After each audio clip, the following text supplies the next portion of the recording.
அனைவருக்கும் அன்பான வணக்கம். இந்த வீடியோவில் நாம் இந்த 2024ஆம் ஆண்டின் புத்தாண்டு ராசி பலன்களை பார்க்கலாம். நிகழும் ஸ்ரீ மங்களகரமான சோபகிருது வருடம் தக்ஷாயனம் காலம் ஹேமந்த் ரிது மார்கழி மாதம் 15ஆம் தேதி 1 ஜனவரி 2024 திங்கட்கிழமையும் கிருஷ்ணபக்ஷி பஞ்சமியும் மகம் நட்சத்திரமும் நமோ யோகமும் கௌலவ காரணமும் சித்த யோகமும் கூடிய சுபயோக சுபதினத்தில் உதயாதி இரவு 12 மணிக்கு கன்யா லக்னத்தில் ரிஷப நவாம்சமும் மகர திரிகோணமும் கொண்டு இந்த ஆங்கில புத்தாண்டு பிறக்கின்றது.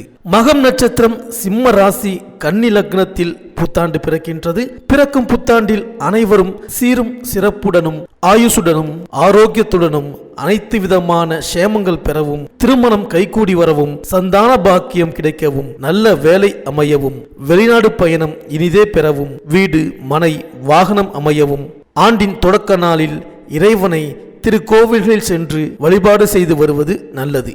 இந்த ஆண்டு சிவனுக்கும் விநாயகருக்கும் உகந்த நட்சத்திரமான சுவாதி நட்சத்திரத்தில் பிறக்கின்றது. மண்ணில் வாழும் மக்களுக்கு எல்லாம் பொன்னும் பொருளும் யோகமும் செல்வாக்கும் சொல்வாக்கும் இன்னும் பெருகும். கன்னியர்களின் கவலை தீரவும், காளையர்களுக்கு நல்ல உத்தியோகம் கிடைத்திடவும், எண்ணிய காரியங்கள் எளிதில் நிறைவேறவும், தைரியஸ்தானத்தில் இருக்கும் லக்னாதிபதி புதனுக்கு உகந்த தேவதையான ஸ்ரீமன் நாராயணனையும் மகம் நட்சத்திரத்திற்கு உகந்த தேவதையான விநாயகரையும் வணங்கி வர அனைத்தும் நிறைவேறும். மேலும் இந்த புத்தாண்டு பிறக்கும் பொழுது பலரும் இந்த புத்தாண்டு நமக்கு எப்படி இருக்கும், பொருள் வரவை பெருக்குமா, புதிய பாதையை காட்டுமா, தொழில் வெற்றி நடை போடுமா என்றெல்லாம் சிந்திப்பது வழக்கம். அதற்கெல்லாம் விடை கூறும் விதத்தில் 12 ராசிகளுக்கு உரிய பலன்களும் போராட்ட வாழ்க்கை பூந்தோட்டமாக மாறுவதற்கான வழிபாடுகளும் உங்களுக்கு துல்லியமாக இணைத்து கொடுக்கப்பட்டுள்ளது. இந்த புத்தாண்டில் விருச்சிகத்தில் சுக்கிரபலம் இருப்பதால் மழை வளம் அதிகரிக்கும். சனி செவ்வாய் சம்பந்தப்படும் நேரத்தில் கடல் கொந்தளிப்பு, வெள்ளப்பெருக்கு, நிலச்சரிவு போன்ற இயற்கை சீற்றங்கள் உருவாகலாம். மளிகை பொருட்கள் காய்கறிகளின் விலை உயரலாம். தங்கம் வெள்ளி விலை குறைய வாய்ப்பு இல்லை. பெட்ரோல் டீசல் எரிவாயு விலை சீராக இருக்கும். நோய் தொற்றில் இருந்து மக்கள் பாதுகாப்பாக இருக்க வேண்டும். தேர்தல் களம் சூடுபிடிக்கும். ஜோதிட சாஸ்திரத்தில் சனி பகவானை ஆயுள்காரகன் என்றும் அழைப்பார்கள். தராசு சின்னம் கொண்ட துலாம் ராசியில் அவர் உச்சம் பெறுவதால் அவரை நீதிமான் என்றும் நியாயவான் என்றும் சொல்வது வழக்கம். அவர் ஆதிக்கத்துக்கு உரிய ஆண்டு என்பதால் நீதிக்கும் நியாயத்திற்கும் முக்கியத்துவம் கிடைக்கும். இந்த ஆண்டு பல நல்ல சம்பவங்கள் நடைபெறலாம். கும்பராசியில் தற்சமயம் சனி பகவான் சஞ்சரிப்பதால் குடமுழுக்கு விழாக்கள், ஆலய திருப்பணிகள் நடைபெறும். ஆன்மீக நாட்டம் அதிகரிக்கும். ஆன்மீகம், ஜோதிடம், பத்திரிகை, எழுத்துக்கலை, கணிப்பொறித்துறை, இரும்பு இயந்திரத்துறை ஆகிய துறைகளில் மிகுந்த வளர்ச்சியும் அதில் பணியாற்றுபவர்களுக்கு யோகமும் தரும் விதத்தில் இந்த ஆண்டு அமையப் போகின்றது. சனியின் பாதிப்பிலிருந்து விடுபட விநாயகர், அனுமன், சனி பகவானை வழிபடுவது நல்லது. இந்த 2024ஆம் ஆண்டு தொடக்கத்தில் கிரகங்களின் சஞ்சாரத்தை பார்த்தால் மேஷத்தில் குரு, சிம்மத்தில் சந்திரன், கன்னியா ராசியில் கேது, விருச்சிகத்தில் புதன் சுக்கிரன், தனுசு ராசியில் சூரியன் செவ்வாய், கும்பராசியில் சனி, மீனராசியில் ராகு என 2024ஆம் ஆண்டின் தொடக்கத்தில் கிரகங்கள் சஞ்சரிக்கின்றன. 1/5/2024 புதன்கிழமை மாலை 5:21 மணிக்கு கார்த்திகை நட்சத்திரம் 2ஆம் பாதத்தில் ரிஷபராசிக்கு குரு பகவான் பெயர்ச்சியாகின்றார். மேலும் குரு பகவான் 15/10/2024 முதல் 31/12/2024 வரை ரிஷபராசியில் வக்ரம் பெற்று சஞ்சரிக்கின்றார். மேலும் சனி பகவான் வருகின்ற 19/6/2024 முதல் 4/11/2024 வரை கும்பராசியிலேயே சனி பகவான் வக்ரம் பெறுகின்றார்.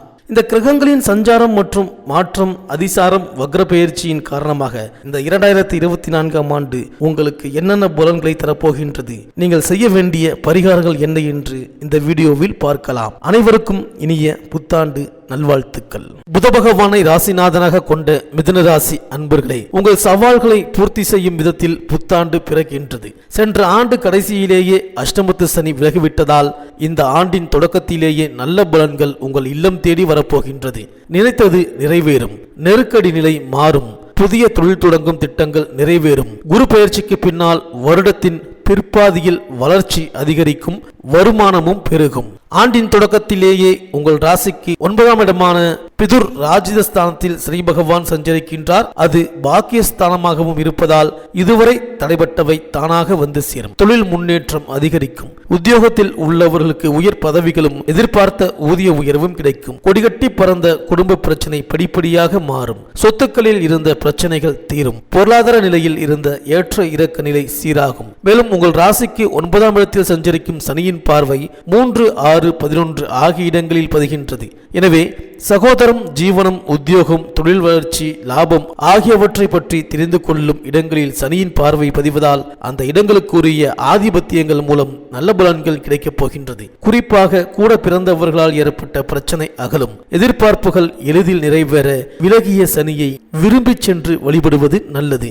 மேலும் சனியின் பார்வை 6ஆம் இடத்தில் பதிவதால் எதிரிகள் விலகிச் செல்வார்கள். உத்தியோகத்தில் பணி நிரந்தரம் பற்றிய நல்ல தகவல் கிடைக்கும். கடன் சுமை குறைய புதிய முடிவெடுப்பீர்கள். சனியின் அருட்பார்வை மூலம் உடல் ஆரோக்கியம் சீராகும். உத்தியோகத்தில் திடீரென கூடுதல் பொறுப்புகளும் சம்பள உயர்வும் கிடைக்கும். மேலும் சனியின் பார்வை 11ஆம் இடத்தில் பதிவதால் பொருளாதார பற்றாக்குறை அகலும். புதிய ஒப்பந்தங்களும் வந்து சேரும். குடும்பத்தில் ஒன்றுக்கு மேற்பட்டவர்களின் வருமானம் கிடைத்து மகிழ்ச்சிப்படுத்தும். இளைய சகோதரத்தோடு இணக்கம் ஏற்படும். வெளிநாட்டிலிருந்து எதிர்பார்த்த நல்ல தகவல் கிடைக்கும். மேலும் புத்தாண்டின் தொடக்கத்தில் உங்கள் ராசிநாதன் புதன் 6ஆம் இடத்தில் சுக்கிரனோடு இணைந்து புத சுக்கிர யோகத்தை உருவாக்குகிறார்.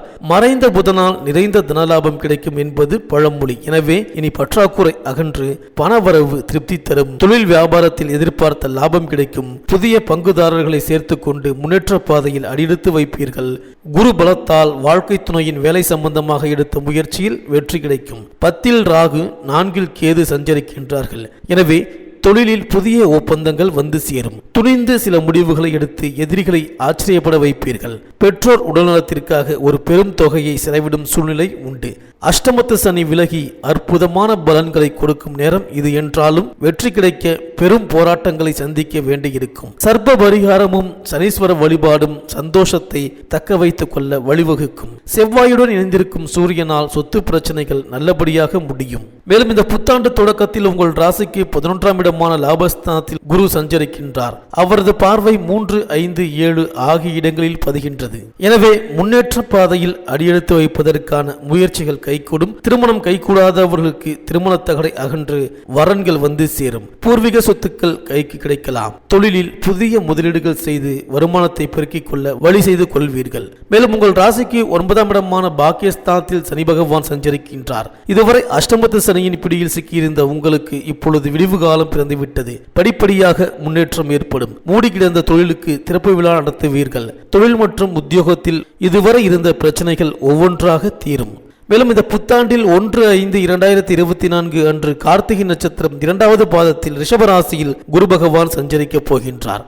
அதுவரை லாபஸ்தானத்தில் சஞ்சரித்து வந்த குரு பகவான் அதன் பிறகு விரயஸ்தானத்திற்கு செல்கின்றார்.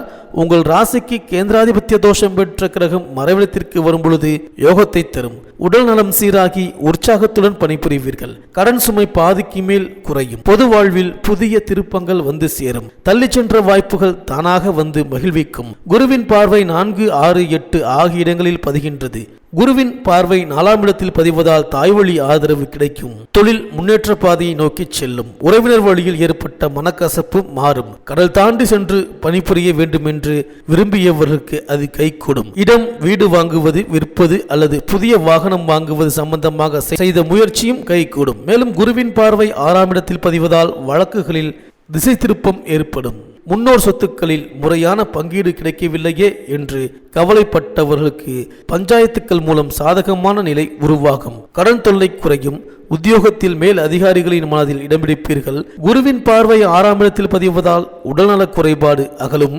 இதுவரை நோயை ரண சிகிச்சை செய்து குணமாக்க வேண்டும் என்று சொன்ன மருத்துவர்கள் சாதாரண சிகிச்சையிலேயே குணமாக்கி விடுவார்கள். கடந்த காலத்தில் ஏற்பட்ட இழப்புகளை ஈடு செய்ய புதிய வாய்ப்புகள் வந்து சேரும். உத்தியோகத்தில் நீண்ட தூரத்திற்கான மாறுதல் கிடைக்கலாம். பொது வாழ்வில் ஏற்பட்ட வீண் பழிகள் மாறும். மேலும் இந்த ஆண்டு உங்கள் ராசிக்கு 10ஆம் இடத்தில் ராகுவும் 4ஆம் இடத்தில் கேதுவும் சஞ்சரிக்கின்றார்கள். எனவே தொழிலில் இருந்த குறுக்கீடு அகலும். தொழில் போட்டிகளை சமாளிப்பீர்கள். பெற்றோரின் உடல்நலத்தில் கவனம் தேவை.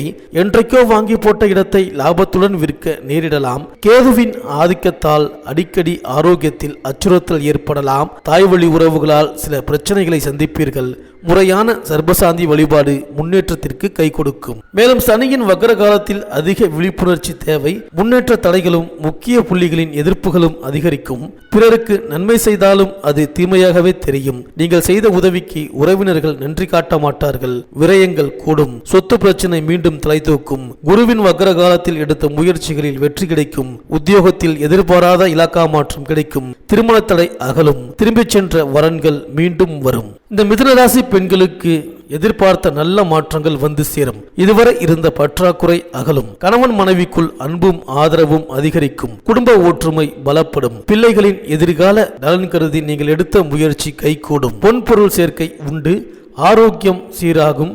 பணிபுரியும் பெண்களுக்கு மேல் அதிகாரிகளின் ஆதரவும் சக பணியாளர்களின் ஒத்துழைப்பும் திருப்தி தரும். உடன்பிறப்புகளும் உடன் இருப்பவர்களும் உங்களுக்கு உறுதுணையாக இருப்பார்கள். இந்த மிதுன ராசி அன்பர்கள் உங்கள் இல்லத்து பூஜை அறையில் திருமகருடன் இணைந்திருக்கும் திருமால் படம் வைத்து வழிபடுவது நல்லது. ஏகாதசி விரதம் இனிய பலன் தரும். மேலும் புதன்கிழமை தோறும் விரதம் இருந்து அனுமனை வழிபடுவதோடு சிறப்பு வழிபாடாக திருக்கடையூர் சென்று அபிராமி அம்மன் அமிர்தகடேஸ்வரர் வழிபாட்டை மேற்கொண்டு வந்தால் எதிர்பார்ப்புகள் எளிதில் நிறைவேறும். இந்த வீடியோ உங்களுக்கு பிடிச்சிருந்தா லைக் பண்ணுங்க, உங்க ஃப்ரெண்ட்ஸ்களுக்கு ஷேர் பண்ணுங்க. நம்ம சேனலை தொடர்ந்து பார்க்க மறக்காம சப்ஸ்கிரைப் பண்ணுங்க. பக்கத்தில் இருக்கிற பெல் ஐக்கானை கிளிக் பண்ணிக்கிங்க. மீண்டும் அடுத்த வீடியோவில் சந்திப்போம். நன்றி, வணக்கம்.